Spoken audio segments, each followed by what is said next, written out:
Рушат рекорди со огромните профити, но не им даваат кредити на компаниите. Банките во земјава слабо го кредитираат стопанството, освен кога тоа го прават со туги пари. Европската банка за обнова и развој им додели 30 милиони евра на деловните банки за да ги пласираат во бизнисите. Дополнително е обезбеден пакет од техничка помош и грантови од ИПА фондовите. Аналитичарите велат дека парите на банките тешко стигнуваат до стопанството.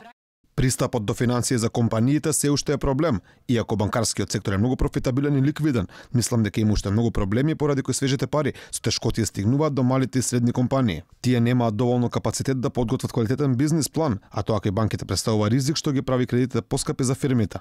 Народната банка неколку пати ја намали основната камата, но банките побавно ги спуштаа каматите на кредитите, особено оние за компаниите. Бизнесмените не се согласуваат со критиките дека подготвуваат лоши проекти. Проблемот бил во тоа што банките прифаќале под хипотека само недвижен имот и ништо друго.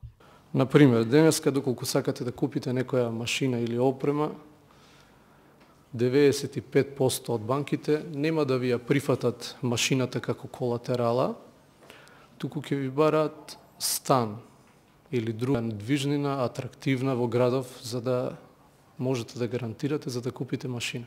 Мислам, малку треба да се охрабрат и банките да размислуваат пазарно. Не само што тешко земаат кредити од банките, фирмите слабо се финансираат и преку емисија на нови акции и обврзници на берза.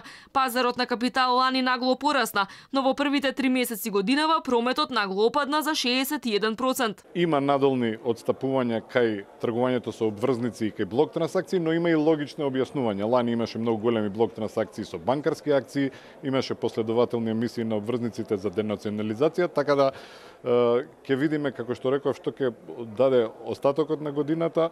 Лани сите 8 банки што котираат на берза работеле со добивка, а 5 од нив се вбројуваат во 10 компании со најголема добивка. Профитот на Комерцијална банка порасна за 114%, а добивката на Стопанска банка Скопје за 34%.